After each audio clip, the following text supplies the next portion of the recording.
নমস্কার বন্ধুরা, সবাইকে অর্থমণ্ডল চ্যানেল থেকে অনেক অনেক শুভেচ্ছা।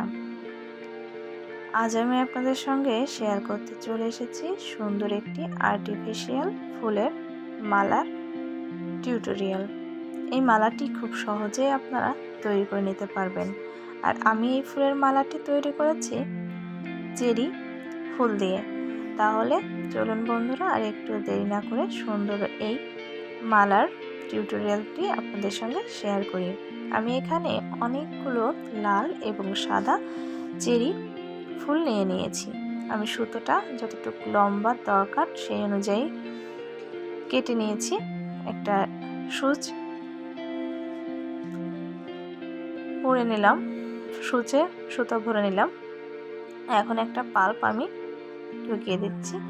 পাল্পটা মাঝখানে দিয়ে দিব।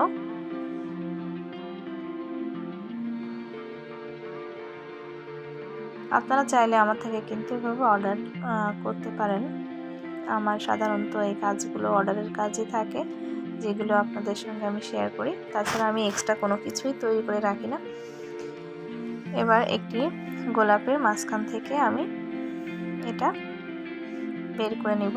গোলাপটা মাঝখানে পড়বে, সেইভাবে আমি গোলাপটা মাঝখানে সুতা দিয়ে বের করে নিচ্ছি।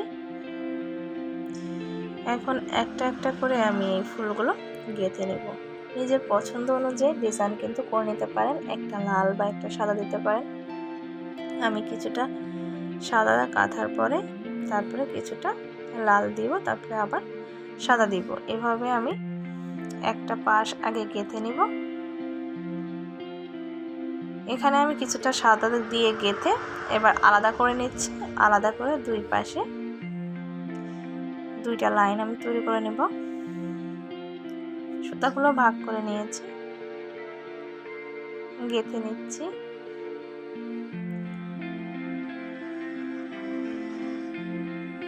কিছুটা সাদা গাঁথার পরে আমি কিছুটা লাল অংশ কাটবো। এভাবে সম্পূর্ণ মালাটি আমি তৈরি করে নিচ্ছি।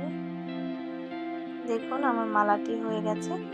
আমার দুইটা মালার অর্ডার ছিল, আমি দুইটা মালাই তৈরি করে নিয়েছি। মালাটা ঠিক কতটা সুন্দর লাগছে আপনারা দেখলেই বুঝতে পারছেন। আর এটা কিন্তু আপনারা ওয়াশ করে নিতে পারবেন। ময়লা হয়ে গেলে আপনারা এটা সুন্দরভাবে পরিষ্কার করে নিতে পারবেন। ভিডিওটি কেমন লাগলো কমেন্টসের মাধ্যমে জানাতে ভুলবেন না। সবসময় আমার পাশে থাকবেন। আজকে এ পর্যন্তই। সবাই ভালো থাকবেন, সুস্থ থাকবেন। টাটা।